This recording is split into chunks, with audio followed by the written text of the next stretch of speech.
wamesema tuko pamoja, kumbe wako hapo.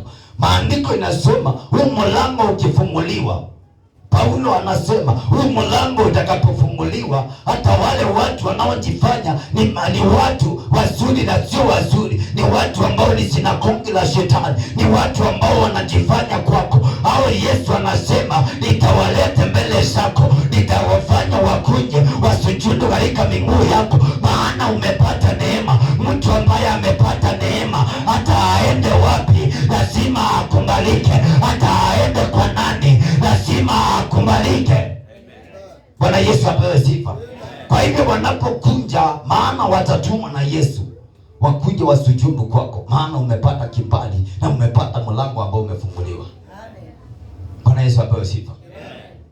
Watu wa Mungu wamefinyiliwa siku ya leo, na wakati tunapofinyiliwa lazima nasi tukimbie kwa Yesu ili tupate msaada. Lazima nasi tuende kwa Yesu ili tupate msaada, maana msaada wetu hakuna kwa waganga, msaada wetu hakuna kwa manabii, msaada wetu hakuna kwa mtu ambaye amejifungia kwa kanyumba kadani kule. Bwana Yesu apewe sifa. Eti unaenda kwa nabii unamwambia niangalilie laini yangu. Kwani hiyo laini inakuanga wapi?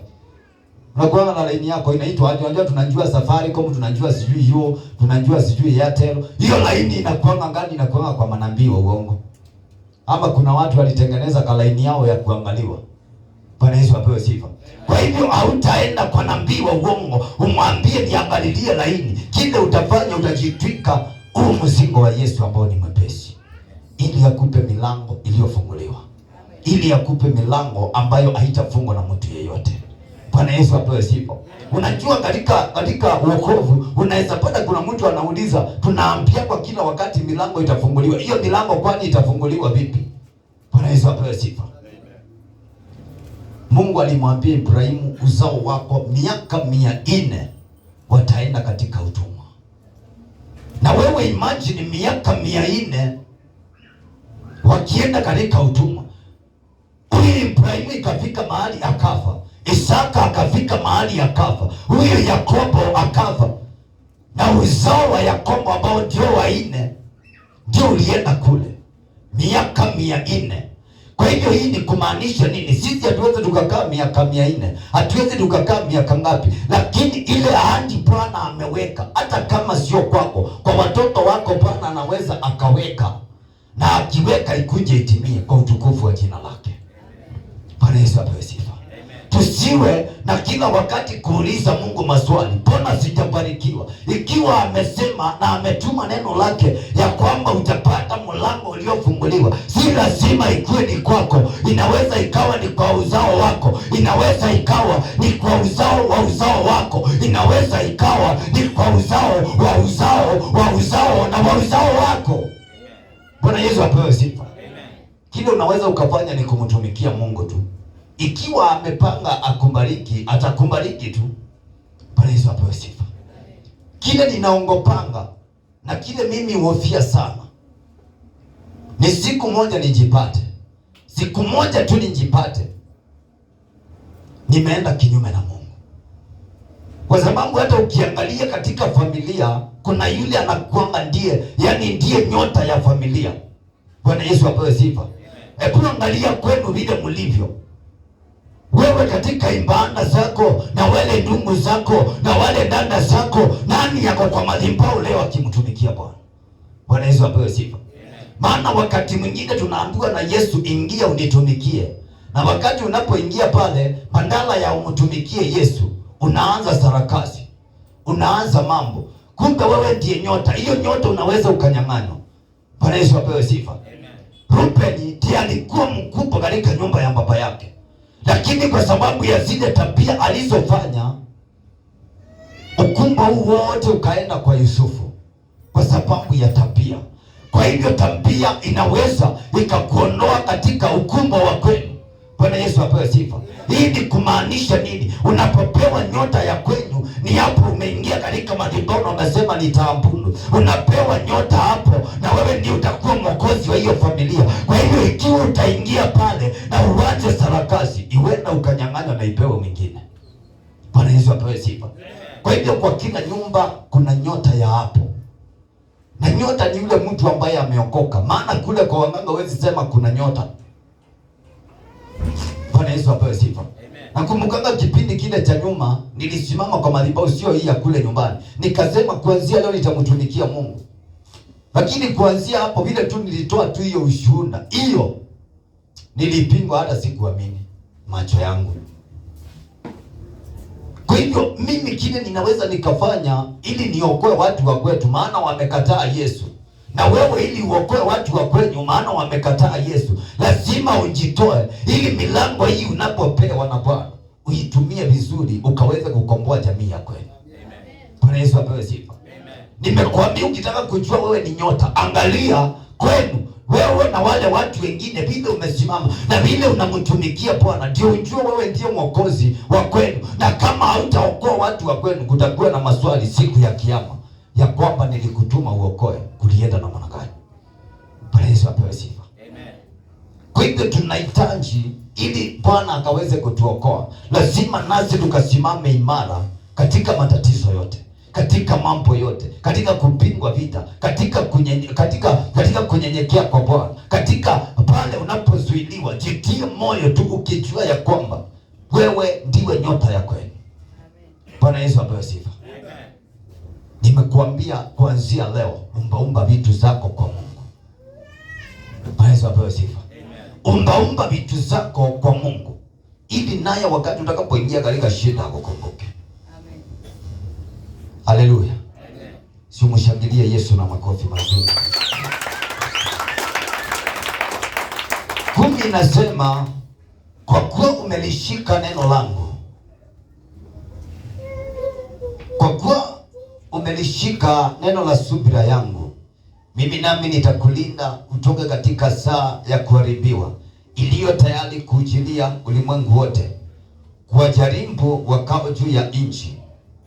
Bwana Yesu apewe sifa. Kwa sababu umelishika neno la subira, Bwana anasema ya kwamba atakuepusha na hiyo ghadhabu ambayo inakuja. Ghadhabu ni gani?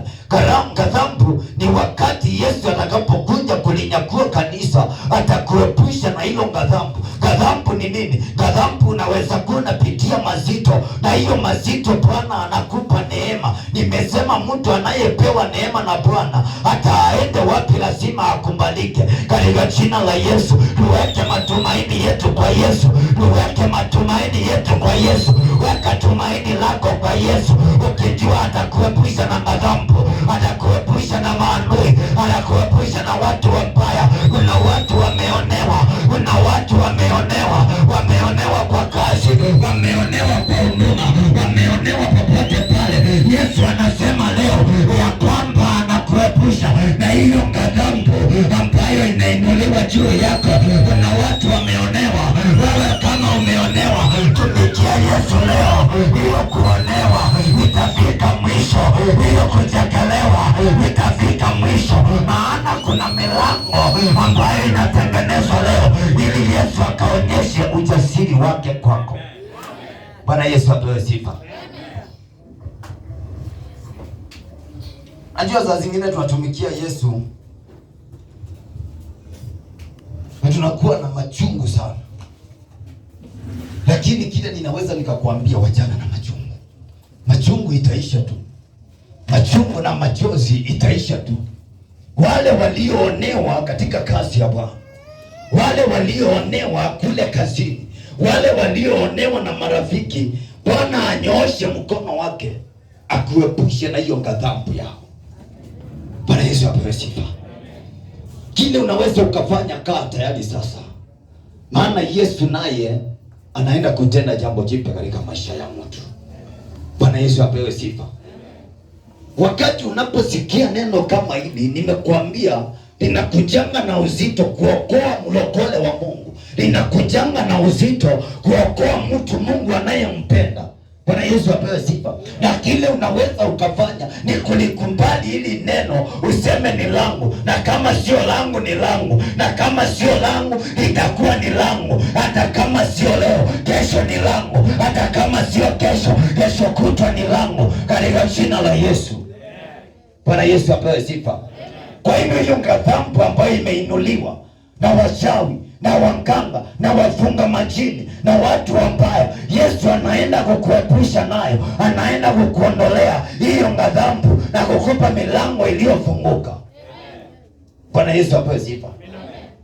Maandiko nasema siku 1000 kwa mwanadamu, kwa Mungu ni siku moja. Hii ni kumaanisha nini? Unaweza ukawa umengoja na umengoja. Hata mimi nimengoja tu kama wewe. Lakini siku itakapofika, unajua Yesu anaweza akakuruhusu uteseke miaka mingi. Lakini kwa wakati wake utakapofika, anajidhihirisha na anakupa wimbo mpya. Bwana Yesu apewe sifa. Kama utavumilia mambo yote ukiwa katika Kristo, hapo ndipo utakapoweza kupata ushindi wako. Hii milango hapo ndipo itaweza kufunguliwa. Bwana Yesu apewe sifa. Bwana ako pamoja nawe kwa sababu umeishika neno ya subira na umeishika neno ya kungoja Bwana kila wakati.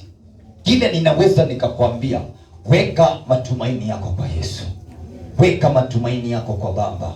Weka matumaini yako kwa Yesu, ndiye atakaye kuokoa. Unajua mwanadamu ni wa leo tu. Kwa nini nakwambia ni wa leo? Mwanadamu anaweza akakusaidia leo na kesho yake akaona wewe si kitu, akachoka na wewe. Lakini Yesu naye anakuinua leo, na wakati amekunyanyua kutoka chini anakupeleka juu. Hakuna atakaye kushusha. Hii ni nini? Ni milango iliyofunguliwa ambayo hakuna awezaye kuifunga.